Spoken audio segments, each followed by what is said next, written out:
ژنانی خۆشەویستی تەلەڤیزیۆنی پەرتەو ئەم کاتتان باش. سەعی ئارمانم وە لەم بەشە لە بەرنامەکانی تەلەڤیزیۆنی پەرتەو وتوێژێکمێ لەگەڵ موعەید ئەحمەد سکرتێری کۆمیتەی ناوەندی حیزبی کۆمونیستی کرێکاری عێراق سەبارەت بە دوایین دەنگوباز لەسەر ناڕزایەتیەکان کە لە بەغدا و زۆربەی شارەکانی عێراق لەم چەند ڕۆژی ڕابردووە ڕوویداوە. موعەید ئەحمەد زۆر سپاس بۆ بەشداری لەم بەرنامەیەدا. زۆر سپاس، مەمنون. ئەزانم بارودۆخی عێراق نالەبارەوە بەشە لە ناڕزایەتیەکان لەوێ لەسەر کارەبا و لەسەر ئاو و ئەمانەیە و لەم هاوینە گەرمەشە ئەمەیە حەدیەکسەر ئیسفادە بکەم لەو فرسەتەی کە تا خەتەکە قەتع نەبێت. ئێوە سەرجەم ئەم هەلومەرجە ئێستا چۆن هەڵەسەنگێنن ناڕزایەتیەکان کە لە دوای ئەوە چێ بۆ 29 ساڵ ئەمە یەکەم جارە بەم دەرەجە خەڵک بێتە ناو خیابانەکان و شەقامەکانی شارە مهمەکانی عێراق و لەم هەلومەرجەیە کە داعش بەشێک لە عێراقی دەنانە داگیر کردووە و ئەمەلێکی وان نەمابوو لە ناو دڵی بەعزیەکە، بەڵام هەندێشت سەری هەڵداوە باسی علمانیەت سێکۆلاریزم و نا بۆ شیعە و نا بۆ سونیگەریەکەن. ئەم هەلومەرجە تۆ چۆن هەڵیەسەنگێنیت؟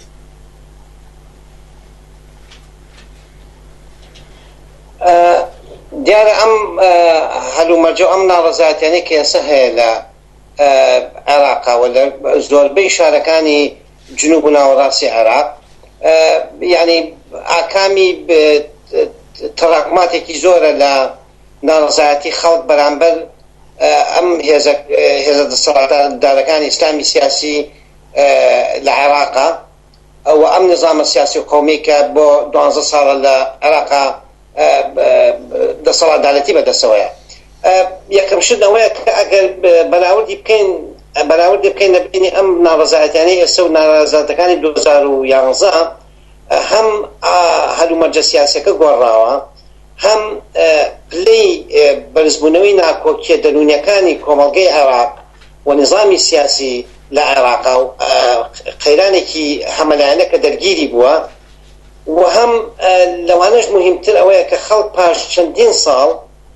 لە تەحملکردنی وەزعی نالەباری سیاسی کوشت و بڕ تهدیداتی داعش بێئەمنی فقر و فەلاکەت بێخەدەماتی ئەمانە هەمووی کۆبەتەوە ئێستا خەڵک لەم ناڕزایەتیانەیە بۆی دەرکەوتۆ کە هیچ نەک بۆی دەرکەوتۆ یعنی هیچ نوع سقەیە و سقەیەکی نەماوە بەم نظامە کە بتوانێت ئەمانەی بۆ حەلکات و ئەمە مەزاجی جەماوەری گۆڕیوە و خەڵکێکی زۆر یعنی عکسی ئەوانەی کاڵن ئەمە لەوە هەندێک لە هێزە ئیسلامیەکان تحریکیکان یاخۆ فئاتی جۆرا و جۆری ناو نظامی سیاسی تحریکەم خەڵکە بکە، بەڵام لە واقع خەڵکێکی مەدەنی خەڵکێکە ئاڵایەکی کەی هەڵگرتووە ئامال و تەوقعاتی کەی هەیە هاتوتە ناو ساحەی سیاسی وەکو تۆ باسی کرد و بە شعاری لە خێتێکی مشتەرەک کە هەموو ئەترازاتەکان پەیوەست دەکاتەوە بەیەکەوە لەسەر جەمی عێراقا لە ڕاستیە بە چەند دەرەجە توانی بێتیان تعبیری بکەین نانەیکەن بەزەوەیە کە یعنی بەمانە دژی نظامی سیاسی حاکمن لە عێراقا و بەمانە سنووربەندیەکیان کردو لەگەڵ حیزبە ئیسلامیە حیزبەکانی ئیسلامی سیاسی لە عێراقا و نوعە لە مەدەنیەت و نوعە لە علمانیت بمعنای داواکەن بێجگەلەوەش کە طبعا ئەسڵی مشکلەکان مەسائل اقتصاد و اجتماعیەکانە کە پاڵی پێوەناوە. باش تۆ باسی ئەوەت کرد کە ئەمانە دژ بە نظامی سیاسی عێراقن، باسی ئەوە ناکەن کە بڕوخێر ڕژیمی عیبادی زۆربەی هینەکانیان داخوازیایەکی سەرەتایی وەکو نەبوونی کارەبا، نەبوونی ئاو و هەندێک پێداویستی وە لەسەر فەسادی ماڵی یا کۆڕاپشنێکە لە ناو هەیەتی حاکمەی بەغدایە هەیە کە ئەوە عیبادی وادار کرد بۆی کە هەندێک ڕفۆرم بداوە پارلەمانیش هەمووی قبول کرد. ئێستا دوای ئەو ڕفۆرمەی کە داوێتی پێ وایە خەڵک قەناعەتەکات و ئەڕۆژ ئەچێتەوە ماڵی خۆی یان نا متالباتی زۆرتری هەیە لە حکوومەت؟ خۆی لە ڕاستیە بڵێن بزوتنەوەکە لەوێەوە دەستی پێکرد لەسەر داواکاریەکی واقعی مەسەن نەبوونی کارەبا، یعنی ئەوەی کە لەم گەرمای هاوینی بەغایە باز لدرجة حراري 50 أوانا كاين يعني بدايتي ساتاي هلساني خلق الرابريني خلقه بوكا يعني بو خدماتي كي واقعي بو مسألة كهرباء وتعالى بلام بدايتي مسألة هرشيك ببيت يعني أبي ما بيدو كان تايم بو تشي ولا بر هم عراقي قلت ولا بر بوبا أتايم بين نوع على انتفاضة الرابريني كي هم خلقي لسجم شاركاني عراقا دیارە ئەو بار و دۆخ و هەلو مەرجەیکە ئەو نە پێگەیشتۆ کە بتوانێت ئەمەوەکو شەرارەیە ئەم حرەکەتە کۆمەڵایەتیە گەورە دروست بکات. طبعاً ئەوەی کە پەیوەندی بە مۆزوعی ئیسلاحاتی حکومەتەوە بێ خودی حکومەتی عەمادیش ئەم ڕیفۆرمانەی کە تەرحی کردووە ئەمانە بژۆ زەختی خەڵکا بووە، یعنی ئەم ڕاپەڕینەی خەڵک ئەم جم و جوڵ و ناڕەزایەتانەی خەڵک بە شێوەیەک بوو کە بەڕاستی زۆر بە جدی خەوفێکی گەورەی دروستکردە ناو خودی نظامی حاکمەوە خودی هەیئەی موسساتی دینی حاکمیش لە عێراقا و بەلە کەوتنە خۆ بۆی کە عەلە لەقەل مجموعە ئیسلاحات بن و ئەم ئیسلاحاتانە پێشەوەی ئیسلاحات بێ و هەر لە بیدایەتەوە ڕۆشنەکە ئیجراعاتێکە یاخۆ بڵێن ئەقداماتێکە کە بیانێ هەرچۆنێ بووە وەهم لەناو خەڵکا دروستکەن و خەڵک خادیکەنەوە و نەیەڵنەوە زیاتر هەرە بسێنێ خەڵک ئەمە ئەزانێ خەڵک ئەزانێ ئەمە هەدەفەکەی ئەمەیە بەڵام لە هەمان کاتیشە یانێ بێمە لەوەش حساب بکەین کە ئەمە هەر خۆشی وەهمێک لەناو قسمێک لە خەڵکا لەناو خەڵکیە دروستەکە. بەهەرحاڵ من کە ئەڵێم یانێ ئەوەی کەوتم بڵێن خێتێکی گشتی کە هەمووی ڕەت دەکاتەوە بێکەوە ئەوەیە کە یعنی بە دژی نظامەکەیە نظامە دەسەڵاتدارەکەیە لە عێراقا بەس ئەمە معنای ئەوە نییە یەکسەر بووە بە شعاراتی سیاسی و بە ئیقداماتی سیاسی و یەکسەر حرەکەکە بووە بەمە بەڵام کە ئەگەر سەیری حرەکەکەی هەمووی بێسیقەیەکی تەواوی بە نظامەکە هەیە بێ ئەمەل بووە بێ هیوا بووە لەوەی کە ئەم نظامە شتێکی بۆ بکە و بۆی دەرکەوتووە ناوەڕۆکی حەقیقیم هێزانەشی بۆ دەرکەوتووە. ئەمانە مەسائلی گرنگن و زۆر مهمن لە مەسەلەی مەزاجی خەڵک و ئاڵوگۆڕی لە شێوەی بیرکردنەوەی سیاسی خەڵکە و ئەوەی کە ڕوایە ئەمڕۆ ئەوە دافعەکەیەتی کە باتە پێشتر. مۆید ئەحمەد ئێمە هەڵچوون و شۆڕش و هاتوون لە مەیدان و ناڕزایەتی کۆمەڵانی خەڵکمان لە وڵاتانی جۆراجۆر دیوە کە ئاسۆیە کە زاڵ بێ بەسەریا ئەتوانێ چارەنووساز بێ بۆی ڕابەریەک کە بیبێت چەند ڕادیکال بێت چەند بەدوور بێت لە لایەنە مەسەبیەکان لایەنە قەومیەکان ئەمانە هەموو تەئسیری هەیە لەسەر گەشتبینی کۆمەلگا بەرەو ئەو بۆ ئەو بزوتنەوەیە. تۆ چۆنی ئەبینی ئەمە؟ چۆن ئێستا بۆ نمونە هەندێک کەس پێیان وایە جەناحی عەلاوی ئەوانە بەشێکن لەم ناڕزایەتیانە وەکو سیکولار وەکو جەریانێکی سیکولار و لە نەتیجەی اختلافاتێک کە هەیەە لەگەڵ عیبادی ئەوانەیە یا لایەنەکانی کە وەکو سیستانی ئەمانە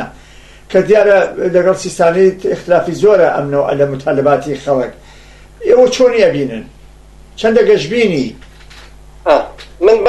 بۆ ئەوەی لەمە تێبگەین یعنی ئەم پرسیارە زۆر جوانە دەست و خۆش بێت بۆی ئێمە لەمە تێبگەین بەڕاستی ئەگەر بەراوردی بکەین لەگەڵ ئەو حرەکەتە ناڕزایەتیانەی کە وەختی خۆی لە ناوچە سونە نشینەکانە ڕوویە کە هەندە بیدا توێ مەوەنەزانی کە ڕەغمە ئەوەی کە خەڵک مەطالباتێکی بەرحەقی هەبوو بەڵام سیاسیەن ئاسۆیەکی سیاسی کە لە بەردەم خەڵکا بوو ئاسۆی سیاسی ناسیۆنالیزمی عەرەبی و ئیسلام گەرایی سونی سونەگەرایی ئەوانە زاڵ بوون بەسەر ئەو حرەکەتانی ئوفقی سیاسەکەی تۆ بڵێ تونەڵی لەو ئیتادا جوڵایەوە چەند بوو توانێت دۆر ببینی بۆی کە ڕێزەکانی خەڵک جاکەیتەوە لە ئوفقە سیاسیە ئەوە مهم بوو بەڵام ئەوە نەکرا ینی بڵێن قودرەتێکی زیاتر دەویست لەو ئەمە چەند ساڵە لەمەوە بە 2013 و 12 ئەوانە بە نقطەیەکی کەی کە مهم لەم حرەکاتانە هەیە ینی بەراورد بەم حرەکاتانەی ئێستا بەعکسی حتا ئەتوانم بڵێم یعنی پێشووتر چەند ناڕەزایەتی بووە لە عێراقا ئەم بزوتنەوەیە زیاتر کە دەستی پێ کردووە لە بەرامبەر خودی نظامی حاکمە دەستی پێ کردووە کە نەیتوانوێت تۆفیری نەیتوانیوە کارەبا خەدەمات نەیتوانوە جێگەڕێگەی بۆ گەندەڵی یانی سەیتەرە بکات بەسەر گەندەڵیە نەیتوانیوە فڕەسی کارکردن بۆ خەڵک دروستکە لێرەوە دەستی پێ کردووە یەکسەر ئیسلامی کردووە بە خودی دەسەڵاتەکەەوە و ئەمە طبعا لەناو ئەم حرەکەتە ئەوە ئەبێ بزانین دوو هێن هەیە یعنی توانین بڵێن ئەگەر زۆر بەعام سێریکەین ئۆفقەکەیەکە متەوەهمە تەوەهمێکی هەم ئیسلامی هەم یعنی ئەوێ ئیسلاحی نظامەکە بکات ئیسلاحی هەم نظامەی ئێستا بکات و یعنی ئەمە ئیسلاحەتەکەی بەم شکڵەیە جەم حەزەکەم ئەو لایەنە تۆزێ زیاتر ڕوونکەمەوە بەشێکی کەشێوەیە کە خەڵکی واقعی هاتوو بۆ مەطالباتی واقعی و ئەزانێ ئەم مەطالباتە واقعانەی نایەتە جێ لە ڕێگەی وعد و عودی ئەم هێزی دەسەڵاتدار و سیستمی سیاسیەوە و بەمانایە ئەمە لە هیچ نوع سیقە و متمانە و بڕایەکی نەماوە بەم دەسەڵاتە ئەمە بەشێکی ئەساسی ئەم نوع لە تەفکیر و لە ئوفقی بیرکردنەوە بەشێکی ئەساسی ئەم حرەکەتەیە بەڵام بەشێکی کەشی ئەتوانم بڵێم نسبەتێکی ئەوەی ترە ئەوەی کە ئەوێ ئیسلاحە لە وەزعەکە بکە ئەتەمانەمەی کە ئەوێ ئیسلاحە لە وەزع بکە هەم ئیسلامی تایە هەم ڕۆشنبیرانی تایە هەم تاراتی سیاسی نیمچە ئەلمانی و نیمچە یەساری تایە ئەمانە هەر وەکو چۆن بڵێن لەبەرەی ئەم ئیسلاحان بەڵام بەرە ئەسڵیەکە بەرەیەکە کە ئێوە مەطالباتی واقعی و حیاتی خۆی تەحقیقە واتوان بڵێن بە نەوعێک چەپی ئەو حرەکەتەیە و ئەگەر ئاوا دایبێنە بڵێن چەپی ئیجتیماعی ئەو حرەکەتەیە ئەم بەحسی ئەسڵی مەسیری ئەم چەپەیە لەم حرەکەتی اعتراضی کە ئێسایە و حتا ئێمە وەکو حزبی کۆمۆنیستی کرێکاری عێراق وەکو کۆمۆنیستەکان وەکو خەڵکی کرێکاری یعنی ڕەهبەری کرێکاران چنەوە کاریگەریە لەسەر بەهێزکردن و گۆڕینی تەوازنی هێزی ئەم ڕادیکالیە کۆمەڵایەتیە بەجێهێڵین و چەند ناتوانین ئوفق و سیاسەتی بینێ وەحاصڵ قسەکەی من ئەوەیە ناتوانین بڵێن یەک ئوفقی سیاسی وەکو هین زاڵە بە تەواوی یعنی ئەتوانم بڵێم ئوفقی جیاواز لەناو ئەم حرەکەتە دەورە بینەوە تەوازنێکی دیاریکراوی لە نێوا هەیە و ئەمە فەزایەکی کردوتەوە جوێکی کردوتەوە کە زۆر مهمە کە ئێمە بتوانین بە تێی بگەین و بتوانین کاریگەری خۆمان لەسەر گۆڕینی ئەو ئوفق و سیاسەتە ئەو ئوفق بەجێبێڵین طبعا من با زۆر لەسەر قسەکە هێنەکە نەڕۆم ئەمەش خۆی سیاسەتێوێ و ڕەهبەری ئەوێت و يعني داني أهدافي واضح ومتابعي بلاي خطوة بخطوة يعني أنا بانغاري إيوه لا وكو حزب كومونيستي كريكاري عراق لبغداد وهروها لشارع جوراجوركاني عرب نشين لو منطقة طبعا أندامتان هي وهالصورة وشالاكتان هي بدوايا چند أتوانن تأثير گذار بن و أو أفق الظالف كان ويان چلان هەیە چون شۆڕشێکی ئاوادێتە مەیدان ئەگەر ئەو ئۆفقی بەسەرازاڵ نەبێت ئەگەر ئەو لایەنانە نەتوانن ئاسۆیەکی بەسەرازاڵ بکەن تەبعەن دوای ماوەیەکی کورت پڕژوبڵاو بێتەوە هەر کەس چێتەوە ماڵی خۆی و ئەم شەرایەت و ئەم هەلو مەرجانە هەڕۆژ تکرار نابێتەوە ئێوە چۆن نتوانن هەلە بقۆزنەوە و ئەو ئاسۆی بەسەرا غاڵب بکەن و بتوانن لەگەڵ ئەو لایەنانی کە ئەتوانن دەستیان ببێت بۆی شۆڕشی بۆی نەتیجەی لاوانی 6 ئەپریل لە مسر تکرار نەبێتەوە چه بەرنامەیەکتان هەیە بۆی؟ ئێمە یعنی شت زۆر لەم بارەیەوە بوت بەڵام پێشمو شتێ بە لە دیاردەکە تێبگەین و لەوە ینی سیاسەتمان هەبێت بۆ ئەوی کە سیاسەت بگەین بەم حرەکەیە ئەمانەوێت چ ئوفقێکی هەبێت و کێ ئەتوانێت ئەم ئوفقە تەطبیقە و ئێمە تەرکیزمان لەسەر چ لایەنێکێتی لەم حرەکەیە ئەمانە هەمووی قسە و باسێکی زۆرێکە تەحدیدی دەکەین بەڵام ئێمە بڕوامان وایە کە ئەم حرەکەتە پرسەیەکی گەورەی دروست کردووە لە بەردەم حرەکەتی شۆڕژگێڕانە لە عێراقا و حرەکەتی مارکسیست و حتا حیزبی ئێمە و کۆمۆنیستەکان لە عێراقا و یەکێک لە نقطە هەرە ئەسڵەکان ئەوەیە کە ئێمە یعنی بڵێن تەجزیر یعنی بڵێن ڕەگ و ڕیشە داکوتینی ئەم حرەکەتە ئەبێ ڕەهبەریەکی ئیجتیماعی طەبەقایەتی پیا بکە بۆ خۆی. ئێمە چەند بتوانین لەم مەیدا لەم ئاستا تەتەوور بکەین ئەو ناتوانین سمند یعنی جێگەوڕێگەی ئەم حرەکەتە بەقووت بکەین وە ئوفقێکی طبقاتی اجتماعی بینه مثلا لەم بارەیەوە یەکێکوەیە کە بێ باسمان کردووە کە هەوڵدان بۆ ئەوەی پەیوەندێکی تۆڵە بینە حرەکەت و لە بینی مەطالباتی کرێکاری لە بینی حرەکەی کرێکاری عموما و کۆمۆنیستەکان عموما تطبیق ببێ. ئەمە یەک. دوو خودی بێ سیاست یعنی سیاسەتی ئەم بزوتنەوەی بەرەو کوێ ئاڕاچ ئوفقێکی ئەبێ. من پێشووتر باسم کرد کە فئاتێکی زۆری يعني مصلحتێکی واقعیان هەیە کە ئەم حرەکەتە ڕیشەدارتر بێت، ئەم حرەکەتە سەوریتر بێت، ئەم حرەکەتە بتوانێت واقعا ئەم عوایقانەی کە لە بەردەمیایەتی وەلا بنێ بە حکمی کە ئیسلامەکە بە مەصلحەتی واقعی خۆیەوە. بەڵام ئەمە سیاسەتی هەبێ، بێ ئاگاهی هەبێ، ئەمە ئەبێ ئوفقی سیاسی هەبێ و ئەم وفقە سیاسی و ئەم ئاگاهی بگەێنرێتە ڕەهبەران بەتایبەتی ڕەهبەران و دەستپێشکەرانی ئەم حرەکەتە و ڕەهبەرانی بێکاران، ڕەهبەرانی خەڵکێکی یعنی خەڵکی ئازادی خواز، گەنجەکان، خەڵکە مەدەنیەکان و کرێکاران. ئێستا تەمەن تۆ ئابینی کە لە زۆربەی شوێنەکانی عێراق ئەمڕۆ کرێکاران ئەوانەی کە لەسەر عقودن مزاحەرەکەن و بەشێک لەم حرەکەتە واقعان. ئەمانە هەمووی مقصد چۆنە بێت تۆ ئوفقێکی سیاسی بێت و دوو ڕەهبەریەک. یعنی یەک مەسەلە حەزەکەم ئەوە تاکید کەم لێدا، هیچ کەسێ ناتوانێت تەئسیر لەسەر ئەم حرەکەتە بەجێ بهێڵێ ئەگەر بڕوایەکی قایم و تەواوی نەبێت کە ئەم بزوتنەوەیە ئەتوانێت شتێک بکا بە شتێ، ئەتوانێت ئاڵوگۆڕێکی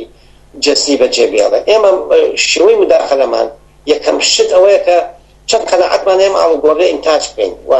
دروست بکەین و ئەم هێزە دروست بکەین لە ناوخودی ئەم حرەکەیە و ئەو لایەنە کۆمەڵایەتی و طەبەقاتی کەوتن بێتێ و ئەو لایەنە سەوری کە هەیەی بێ یعنی تەچیزیکەی لەناو ئەم حرەکەتە. ئەمە ئەبێ سقە دەبێ بە خۆت، سقە دەبێت کە ئەتوانێت ئەم کارە بکەین. ئێمە وەکو حیزبی کۆمۆنیستی کرێکاری عێراق تاریخی بەتایبەتی 12 ساڵی ڕابردوو لەناو هەموو ئەعتراضاتەکانە کە لە عێراق ڕوویاوە واقعا هەچ ڕەهبەرێکمان هەچ کەسێک کە لەناو ئەم حرەکەتە دوڕۆژکاری یعنی بەندە فەرتانە کاری کردوێت یعنی فعالین و ئەکتیڤیستەکانی ئەم بزوتنەوەیان ناسن یعنی یەکسەر بە دەوریشیان. یعنی بەس مەسەلەکە ئەم عەدەدە کەمیە نیە، مەسەلەکەوەیە کە چەند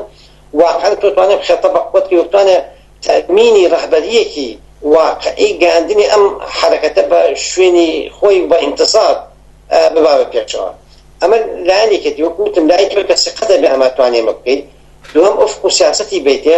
سێهەم ئاخر تەحلیلە لە هەموو حرەکەتێکی وایە من حەزەکەم ئەوە تاکید کە مەسەلی لە بینی دوو جەرایانە، جەرایانێکە کە ئەوێ ئەمە سەوری کاتەوە شۆڕشگەر کە بەڵام شۆڕشگێڕێکی ئیجتیماعی واقعی نەک ینی بە قسە لەفزینە شۆڕشگێری کاتەوە بتوانێت تەغییراتی جەزئی دروستکە و لە بینی خەتێکی کە ئێوە ئیسلاحاتە بێڵێتەوە. ئیسلاحاتشم باس کرد وتم لە ئیسلامیەوە ئیگرێ هەتاکو نیمچەیە چاریەکە. باشە بەحث لە بینی تەوازنی ئەم دوو شتایە. ئەمە چەند کام ئوفقیان زاڵ دەبێت بەسەر ئەم حرەکەتە و ئەم زاڵبوونی ئەم ئوفقا بەتەنها کافی نەبێت بە کادەیەکی ڕەهبەری عملیشی بۆتەوە. من ئێمە متەفاعلین کە ئەمانەوێ بەم ئیتیجا بڕۆ ئەم دەورە ببینین و ئێستا خەریکین بە هەموو هێزوتوانەمانەوە خەریکین کە بتوانین ئەوەی کە ئەم لایەنانە تەحقیق بکەین. یعنی وەکو پرسیاری یاخت کە زۆر کورد وەڵام بدەرەوە، ئێران بەشێک لە ڕابەرانی ئێران یا جەماعەتێکە لەسەر کارن لە ئێرانە مەلاکانوانە وتیانەکە ئەو ئاڵوگۆڕەکانی عێراق ئەم هەڵچوونانە دەستی کەسانی بێدینی تایە. ئەمە ترسێکە تەبعەن بۆ ئێران کاربەدەستان لە ئێرانە کە دەستی کەسانی بێدین ئایتیئیست یا سیکولار و علمانی تایە. جا ئەمە مەترسیەکە بۆ ئێران. ئێران ئیدعاکە یا تەلویحەن واڵن کە قسەکەری ئەسڵیە قاسمی سلێمانی لە عێراقایە چوار پایتەختی بەدەستەوەیە، یەکیان بەغداد و یەکیان بەیروتەوە، یەکیان بەسوورەت تارانە و ئەمانە. جا مەبەستمەوەی کە تەسیری چییە لەسەر ئێران و قولدری لەو مەنتەقەیە ئەم ناڕزایەتیانە؟ ئەو یەکەم شجاع پێش ئەوەی کە ئەو تەسیرە باس بکەین، یەکەم شت قسانەی جمهوری ئیسلامی و نێرانی جمهوری ئیسلامی ئەوە یەکسەر تەبلیغاتی سیاسیە بۆ وەرسانەوە سەرکوتی ئەم حەرەکەتە، یعنی هیچ شتێکە نیە غەیری ئەوە. و داخڵە بەڵام نوێنەرانی خودی نظامی حاکم بە و ناوێت ناوە قسەکان بکەن، چونکە ئەمان يعني موضوع السركوت بمعنى بين سركوتي كانوا بين كون او دعايه وبحث او نوع تبليغات انا جرب بطريقه اصلاحي موضوع احتواء يعني كنترول كان بحال لو وقع ام حركه ايمن لكم روجو توزع بنين بو ام حركه احتجاجي كذا عراقها اليوم انا كانت كاريجري لسه ايران بجيالات، يعني كم شلون كاريجري لسه بجيالات ايران بالدلائل زور يكيدوا دلائل كم دون نظام زور بيكوا تيكلا بالدلائل كي اوي كان يعني خدي العراق وايران هذا تاريخا كاريجري هي هاتش حركه كي شور جيران لها جراد كان ربما اكثر مباشر بنوع كاريجري لسه اواني كي هي وأم بزوتنوي لما تخيك الرواية كبتايبتي إسلامي سياسي الشيعة الظالة بسرية وزد أم نظامه وصاته البته أما بدرجة كي بلايكي زيادة أما خاطر بو إيران زيادة هو واقعتها و طبعا يعني دقل شونا في شوية أم بزوتنوي أما زيادة خطورات بجيئة وأما بحبو حساباتك يعني دا خدي بلو كيش بدني أم حركات كوتم يعني هموش مطرح هو برجوازي حساباتي جدي بوكا وموضوع مسألة خلاصات تهديدات داعش لصر العراق وأمانك هل كسي أمبكا مثلا وكشم داعش بقودك أمانة همي دعايات لكن برامانه كاري قرنين إيش أنا أنتواني بدبم بزوتنا ويا بقن ولا مستقبل شعبي ما نيالين أو نوع كاري قريان أو نوع دعايات أنا كاري قريبا جيبا پرسیاری زۆرترم هەیە ماید ئەحمەد بەڵام بەداخەوە کاتی بەرنامەکەمانەوە هەڵناگرێت، هیوادارم لە بەرنامەکانی کەیە بەردەوام تۆمان بێت و ئەو شتانی کە پێویستە